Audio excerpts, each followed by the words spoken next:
Welcome to Hotkeys. This week's show is all about the shared world shooter. With E3 right around the corner, we want to talk about Anthem and The Division 2 and what they need to do to compete with Destiny 2. Joining me will be Stephen Rue and Destin Legary. All that and an MSI giveaway on this episode of Hotkeys.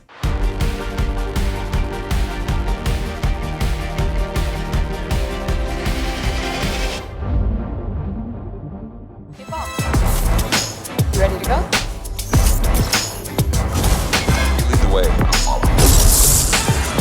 As promised, Destin Legary is here to tell us everything that we know so far about Anthem. Yeah. Destin, take it away. All right, so Anthem, it was going to launch in the fall, but they actually decided to hold it a little bit. They're going to launch in the spring of 2019. And I am super excited about this game. It deals with javelins, which are basically like an Iron Man kind of suit that you can wear. And there's a few that we know of, and I have them here in my extensive notes. So you have so many all notes about this Anthem. game. There's the Ranger and the Colossus.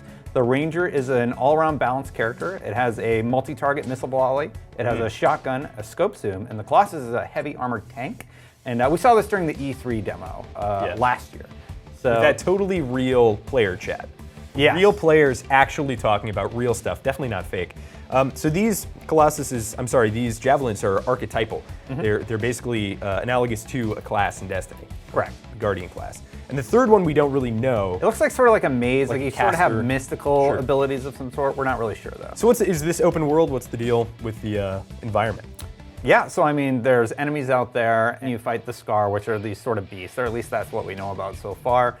There's also a tower-like area where you can actually interact with other characters. It looks like that section is going to be in first person, where you sort of have dialogue moments with other characters in that world, and that's where you get your missions and quests, and then you go on your javelin to help out people in that location. So important distinction, it is a third-person shooter when you're out in the world, but when you are back at that, for lack of a better word, home base, you're in first person, and that's kind of the classic Bioware dialogue options. Yeah, that's what it looks like. So talk to me about the story, what we know, who we know is behind it, that kind of stuff. So what we know about the story, it's a little weird. They're saying it's a genre we call science fantasy. This is from the creators of games like Mass Effect and Knights of the Old Republic, of course. And at one time, Drew Karpyshyn had signed on at E3 last year, but he has since decided to leave and pass it along to the next person. So storytelling-wise, I'm still hopeful that we get a good narrative. Based on what we saw in the tower, it seems like the facial animations are really cool and it's really immersive.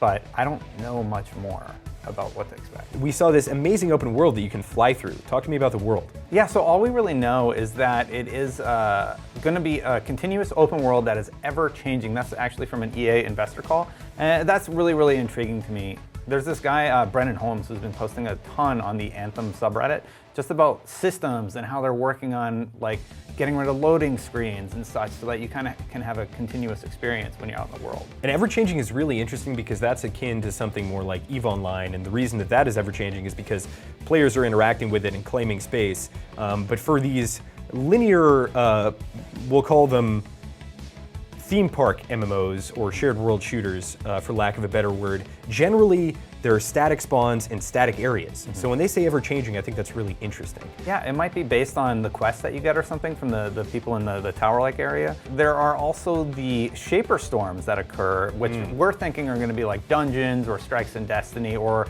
maybe a raid-like encounter. I'm not sure. That seems like something that they would save for later. And the name of Shaper Storm, I think, would imply that maybe that is shaping the world and that is potentially the source of it being ever-changing.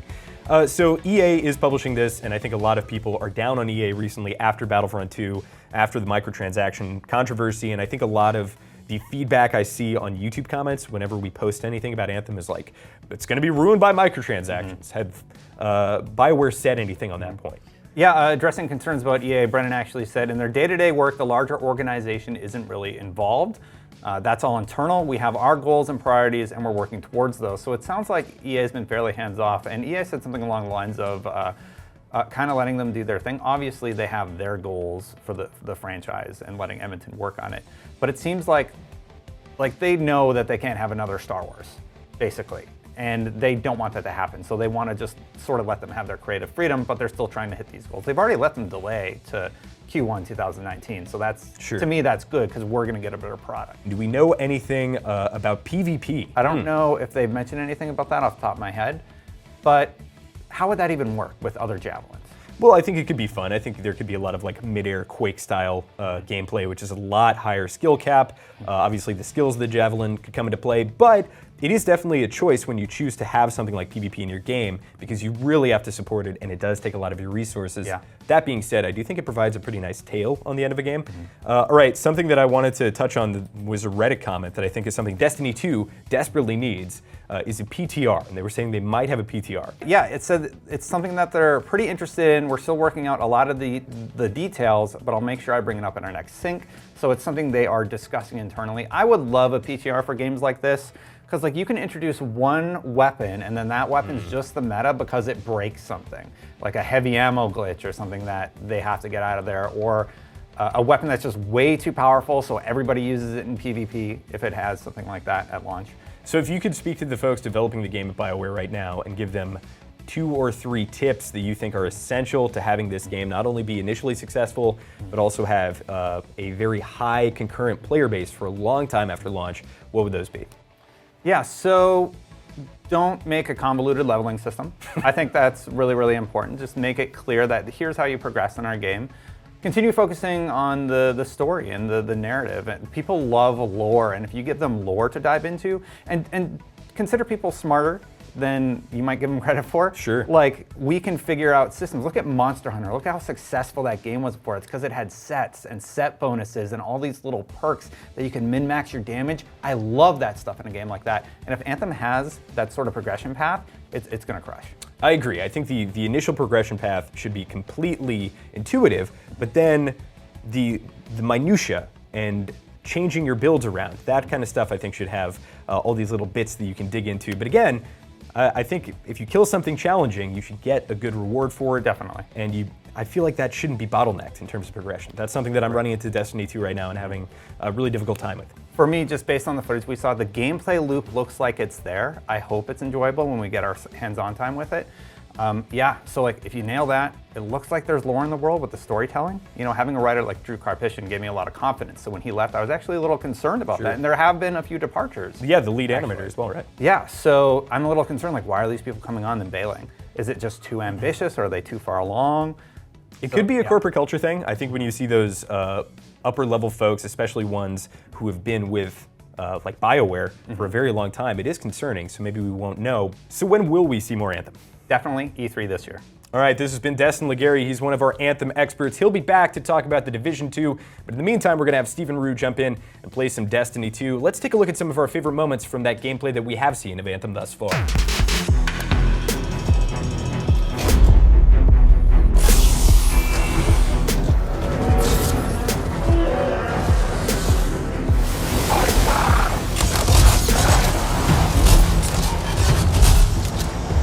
Hang in there. Almost there.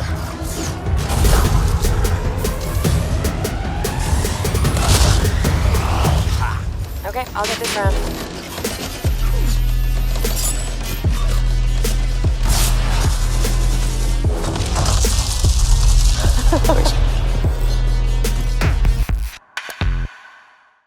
Thanks to MSI, we're going to be playing on their latest GT75 Titan laptop, which features an Intel Core i9 6-core processor, a 120Hz 3-millisecond panel with G-Sync, mechanical keyboard, and a gaming mode, which will optimize the whole system with hotkey lighting by games. Also, we're able to show off their new GE73 Raider RGB laptop, which features a 120Hz 3-millisecond panel with an RGB lid, a gaming mode, and customizable keyboard lighting.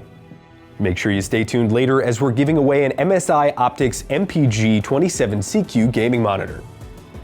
All right, joining me is IGN's very own Stephen Rue to talk us through Escalation Protocol. This is kind of an interesting endgame open world activity on Mars in the Warmind DLC for Destiny 2. So Stephen, what is Escalation Protocol? Escalation Protocol is basically sort of a horde mode. It's a little spin on a horde mode. Basically, you're in the public event area, and anyone can join, up to 9 people. So which is, it equates to 3 different fire teams if there's 3 people in each fire team. And it started right now, and there's just a bunch of enemies for now.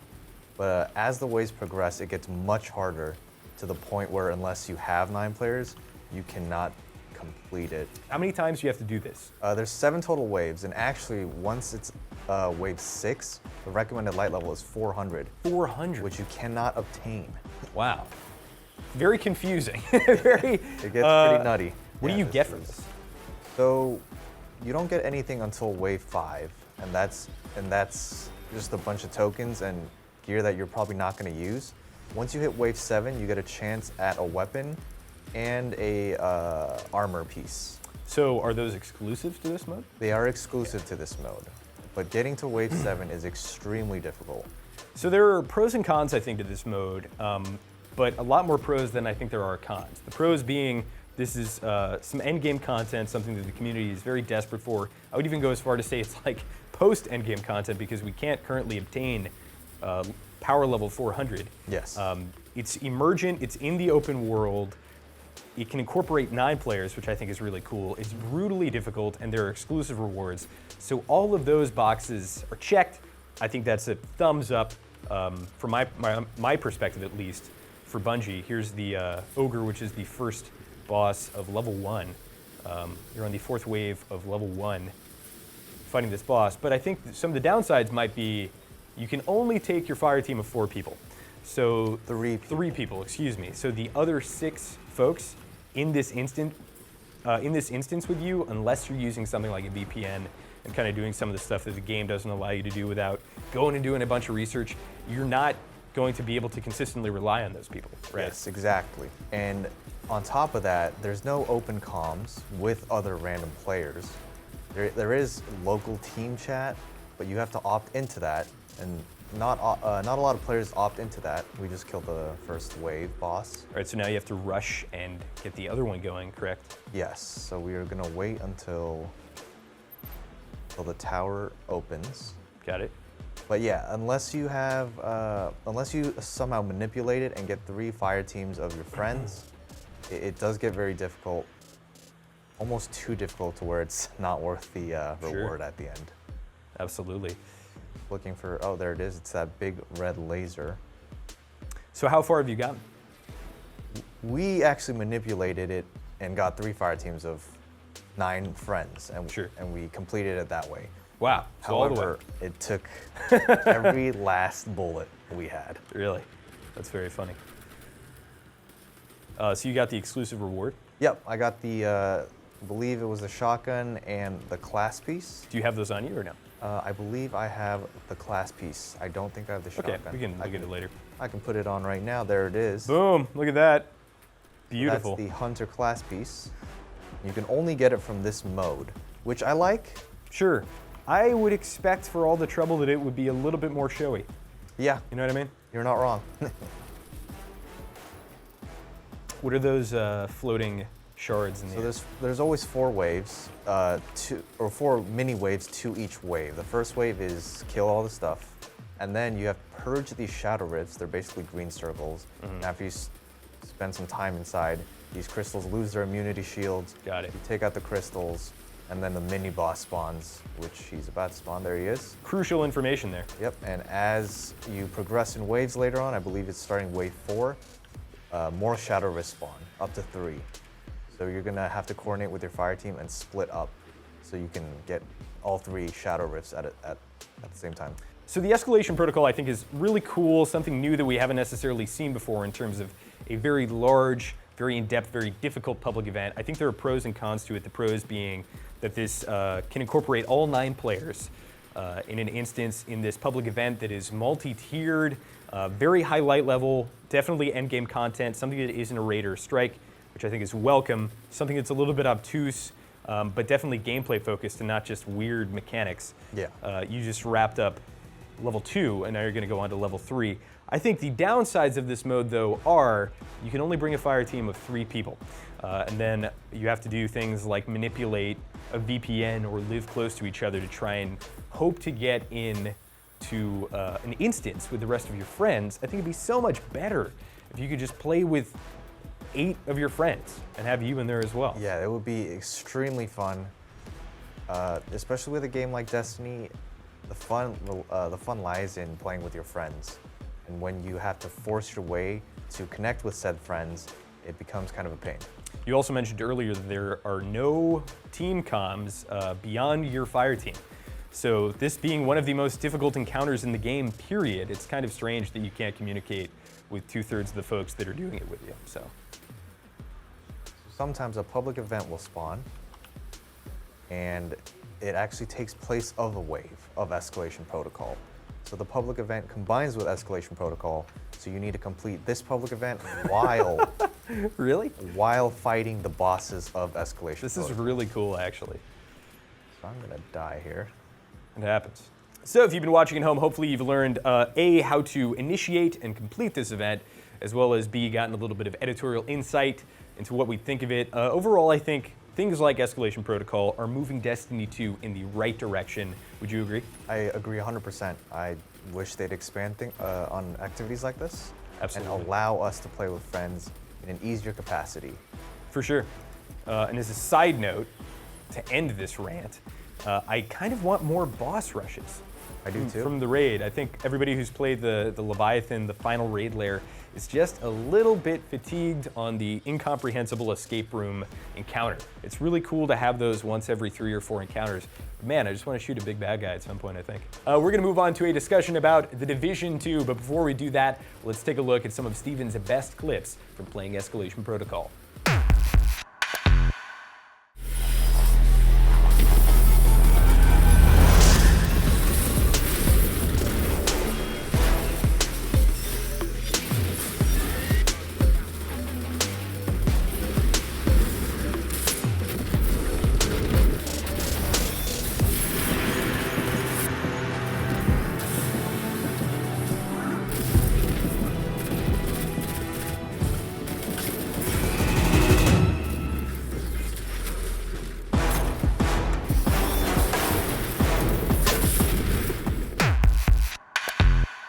Joining me, Destin Legary and Stephen Rue to discuss The Division 2 and what we want from it. Everybody at this table has played The Division at least to some extent, and I actually went back because there's this running narrative that The Division is good now. It's got so many updates, and I will say there are these tertiary systems that make the progression kind of cool. They've remixed the set bonuses. That part is cool, but I still have the fundamental problem that I had with The Division when it launched, which is it doesn't feel good as a shooter. Destin, do you feel the same way? So specifically, you kind of talked about how you just dump a bunch of bullets into an enemy and then nothing really happens, and it's because they're humanoid in nature. That's what bothers you the most. So correct? there are two things. There's the suspension of disbelief problem, but also just in terms of it being a shooter. I think when you shoot anything, especially in a PvP context, when you shoot anything in the head more than 10 times, and it doesn't die, and it in fact gains a life, I think that's just a feel-bad moment mechanically. I actually like the gunplay experience of the game. I like the power-ups that you get, like the bomb that you could stick to people and then explode. But having played games like Borderlands and Destiny, I'm pretty used to people being tanky and having to whittle them down and then kill them that way.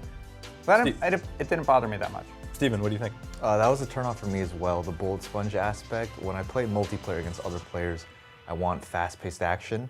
With The Division, it seems like you're just in a standstill for way too long. Plus, if you have more time invested in, you already have an automatic advantage, which turns newer players from entering. So in terms of gameplay and talking about why we don't think it feels great as a shooter, PvE is a really good thing to bring up. Because aside from, well, I guess every boss that you see in the game, with the exception of 1 or 2 encounters, is just a larger guy. It will sometimes have body armor, what have you. And sinking a bunch of bullets into that kind of environment, it doesn't feel great. I don't think it feels terrible, but just purely from enemy variety, I wanted to see more. Every single encounter in some fashion is you shoot one guy, everybody goes, hey, they got Alex. And then one guy will rush you with a bat or a shotgun. Another guy will have a flamethrower. There will be a sniper in the back. And every encounter plays out very similarly in terms of PvE. I think they need to expand. They need to kind of get into almost a science fiction. I want to be fighting vehicles. I want to be fighting guys in jury-rigged mech suits. I want to see way more in terms of enemy variety, and I want stealth. It'd be really interesting if there were even factions with different, maybe mech archetypes or just different vehicle types, like an army division that has tanks and such. I would like that a lot. I don't know what to expect for Division 2. A better story? Yeah, I think the story could be better. Steven, let me ask you, when it came to the loot, when it came to the grind and what you were getting, did you feel like what you were getting was worth your time and interesting? So and so, half and half. There are times where you get guns that are pretty cool, but more or less, like you guys said, Division 1 is basically get loot and then try it out on the bullet sponge boss over and over again. And there's no real mechanic, there's no real point in keeping an older gun when you get a better gun, because you're just going to use that for more optimal DPS in the bullet sponge. Yeah. So it's just the same thing over and over again. The gear game in launch Division was fairly boring because, like, oh look, I got gloves, and later they added set bonuses and such. But I put 2 days worth of time, like 50 hours into the Xbox version of the game, completed the campaign, and yeah, the gear did not excite me. And that was something they addressed later, I guess. So let's talk about some of the better aspects of the first game. I think 2 things that I really liked were the Dark Zone and Survival Mode. And Survival Mode takes place in the Dark Zone, but Survival Mode was essentially a battle royale. I think it was anywhere from 8 to 16 players, and you would fight, you would have nothing, you would fight NPC enemies, you'd gear up, you'd have to get warmer and warmer, and it was very fun. The problem was it was completely detached from the rest of the experience, but something that wasn't detached was the Dark Zone. And I think the Dark Zone is a really cool environment that I would love to see them play up in the second one. For anybody who doesn't know at home, the Dark Zone is essentially this area that you go in and all bets are off and PvP is flagged, and anything you pick up you have to evac out of the Dark Zone, or else when you die you'll drop it. Destin, what was your experience like?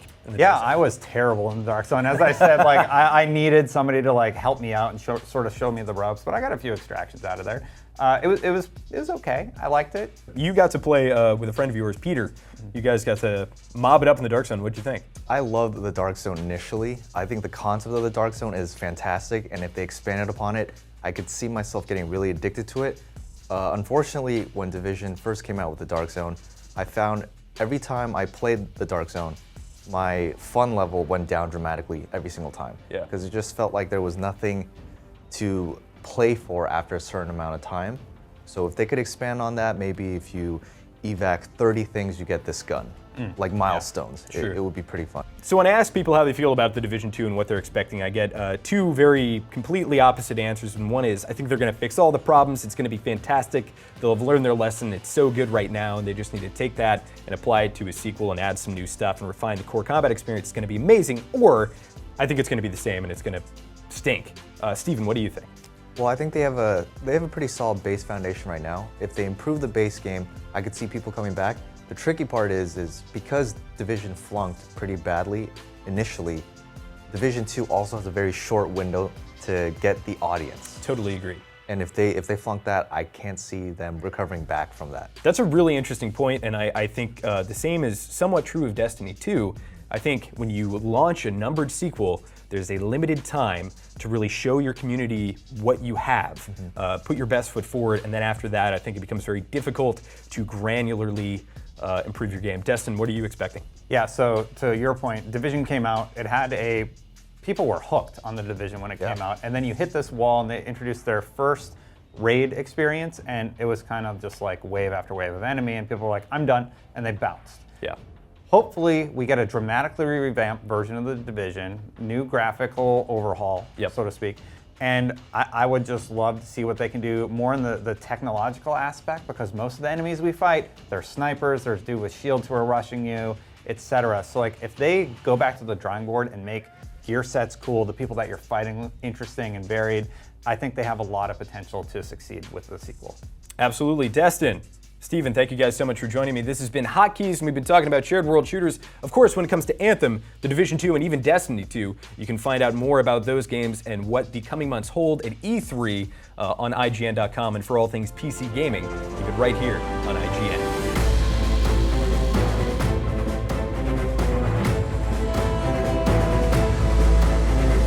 Wild. Really? This is really cool, actually. I'm gonna die here. It happens.